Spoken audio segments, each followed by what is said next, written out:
Okay, so this is the headline. Ready? Skittles takes out a full page ad in the LA Times, full page, telling fans not to throw candy at Harry Styles during his concert. And the story behind it is that during a Harry Styles concert, I guess in LA, someone threw a Skittle at him. There's a video of it as well. Hit him in the eye. And I guess he just kept doing the show. But it's funny because Skittles, the official Skittles account on Twitter, posted a tweet. And it says, "Didn't think I needed to say this, but please don't throw Skittles." Oh my God, this is insane. And I'll send you the video after, because it's a video like he's all serious doing his show, and you see someone like hit him in the eye, and he does this whole thing like, yeah. I mean, someone had good aim, but I mean, still, don't throw Skittles. Yeah, but the fact that this company had to take out a whole entire ad to say don't throw Skittle candies at Harry Styles. Granted, if you're gonna throw anything at someone during a concert, like, I would prefer it be a Skittle than. Have you ever thrown anything at someone at a concert? I've never. I'm not that guy. Okay. Nope. Okay. Yeah, but I mean, Skittle compared to like a shoe or a bottle, or I've seen some crazy stuff being thrown at concerts. I'm guilty of throwing something, but it wasn't as bad as it would sound. Okay. Let me ask you: was it like a rose to Bad Bunny, or no a piece of clothing to Bad Bunny? It was a piece of clothing, and it was actually to Eminem way back in the day when he was doing I can't remember the name of that tour, but it was when the Eminem show came out and he was with like Exhibit, Ludacris. Like, it was a really good hip hop, but it's like I bought this piece of clothing, sprayed it with, like, it was like I took it off, and because there's girls that do that. I'm like, no, I went and bought it. I had it prepared. It was purchased for that sole purpose. But it's, you gotta have those kind of stories. Everybody was doing it at that time too. Like, if everybody was doing it, it was like pennies and bras and everything all over being thrown at this poor man. The corniness that I have in my brain, where it just went right now, we're talking about someone throwing Skittles at a concert, and then you threw something at Eminem. So we're just staying on the topic of candy, and that to me is just. That's a good point, right? Skittles, Eminem, we're still kept it in the same route of things. See, I'm like, I have a dry sense of humor with that stuff, so that's the first thing that pops in my head. I'm like, oh, Eminem, Skittles, huh? Yeah, no, I kind of like thought about it too as I was saying it out loud. There was a thing with Bad Bunny, because you mentioned him, where a couple of girls ran on stage when he first started the latest tour that he did. Yeah. And he was kind of like friendly about it. Security kind of came and escorted him out, but he kind of danced with them and this or that. And then it became a thing where people were really like trying to get on stage, to the point that they had to barricade. He had the set up differently, and they had to halfway through the tour start barricading it and start like not connecting the stages so people couldn't like go. Like, it got crazy, and I'm like, when do people think it's okay to do this kind of things? Like, I know that certain artists have like a different relationship and they come up as buddies, but it's still like, and you're ruining the experience also for other people that are going. That's the thing. That's the biggest thing.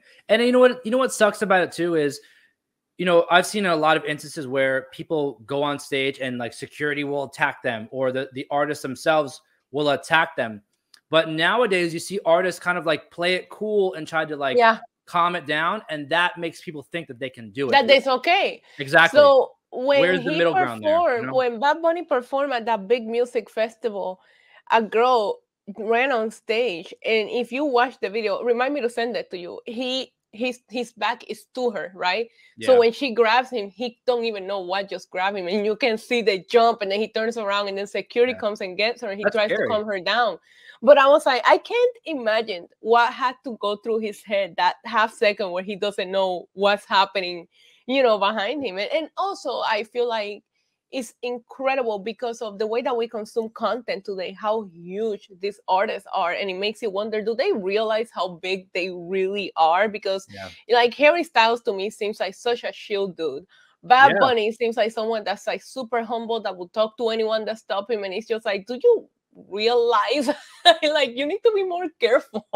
I've seen so many so many articles. I think it may even be a video, like someone had to tie their shoe and they were holding their food, and they were walking down the street in LA, and they had to tie their shoe, but they were holding something, and like Harry Styles was there, and he's like, "Oh, I'll hold it for you," and he held the guy's stuff while he tied his shoe. Like, yeah, you're right. Like, I don't think they realize how big they are, or maybe they do, and they just really want to fit in with like and be normal people in society. It's kind of like There's videos of Bad Bunny in Puerto Rico. Like he'll stop at like a normal regular club, and like a lot of times people will start posting like, "Oh my God, he's here," and then it turns into like a mayhem because everybody starts going to that club. When the new album first got released, he was driving home, which he drives home by himself. No, no bodyguard, no nothing, and he heard the new album being played at this like hole in the wall style freaking bar, and he just pulls over and gets out and walks up to the DJ, and he starts just partying with the people there. And I'm like, it's different though, because he's from there, and it's to us, it's like, you know, our Lord and Savior, so nobody's gonna hurt him. But it just makes you wonder. Like, I mean, I also do think that celebrities that stay humble like that really go a long way, and that helps them get to where they're at. Like, look at the people that we're talking about here; they're huge, right? But there's also that part of me, and maybe it's the New Yorker, right? We grew up near a city. Like, don't trust everyone. Like, don't be that like down to earth. Like, I trust naive. No one. Which is funny because I get like we were just talking about this weekend. A lot of people were like, Isa, and I'm all like defensive, like, well, I don't know you, you know. And like sometimes I forget that I'm out here talking on YouTube, and people might know who I am, but I'm still like, who are you? But speaking of concerts. Did you see the mess? Which I forgot to send you the link. But did you see the mess with Ticketmaster and the Taylor Swift concert? I didn't read it, but I heard about what happened, and that is insane. I think people need to like start. I wish artists like her or Harry Styles or Bad Bunny, people that are selling out stadium tours, need to come up with their own way to sell tickets. I know that the easiest way is to go to Ticketmaster because they're the established system, but nobody, even like the fans that were supposed to get a pre-sale, nobody was able to get these tickets, and now they're being resold for like even hundreds of thousands of dollars because nobody can get them. Someone dropped the ball. I don't think it's not the artist. I think the artists have a responsibility in a sense to like. I mean, they do. Remember, the majority, if you look at the breakdown of the fees, like, and you've seen the Ticketmaster fees, a lot of that is what goes to the artist. Yeah.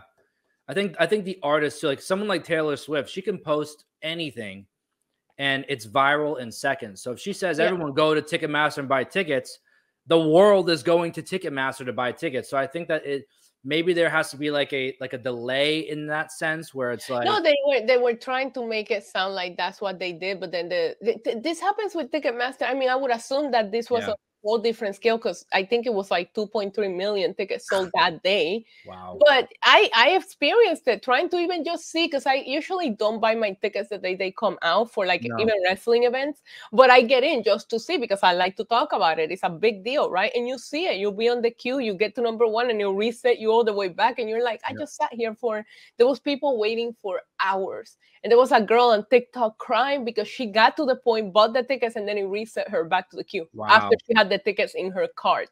Like, it's crazy. If anybody that watches this show, the best advice that I can give you is create a Ticketmaster account, have a credit card already put on file so you don't have to go through the inputting your information. If you have a Ticketmaster account, everything will be saved on there. So all you do is click them, select your profile, and you move right into buying instead of having to put in all that info.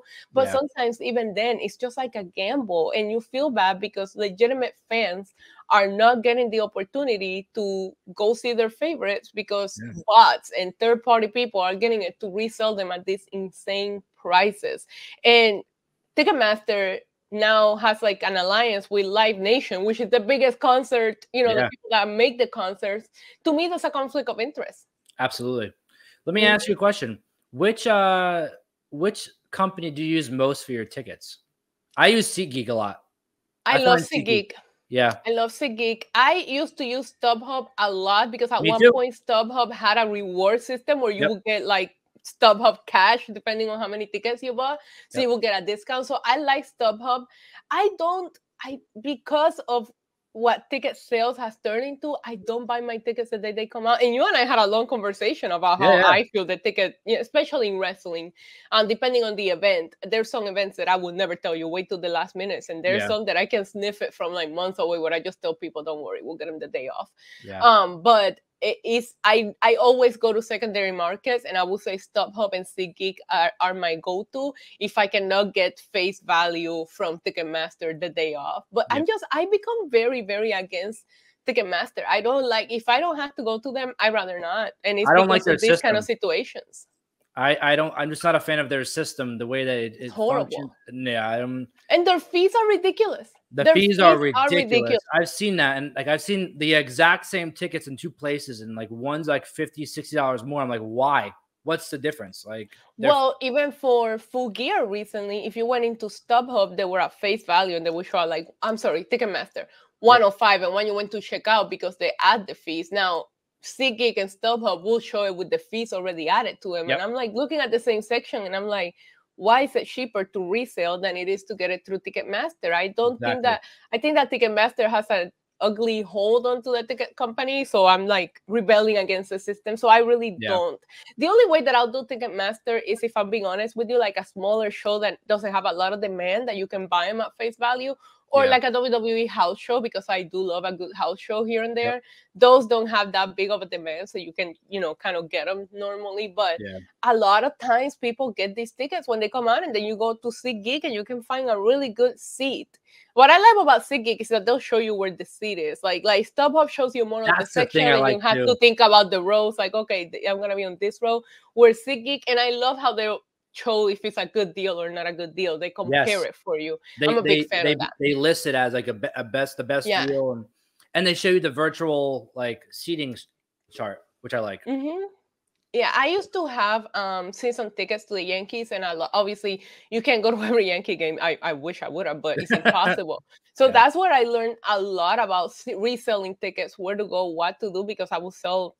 My goal was to sell maybe like a quarter to half of the season and make my money back that I invested into the season tickets, and still go to the games that I wanted to go to.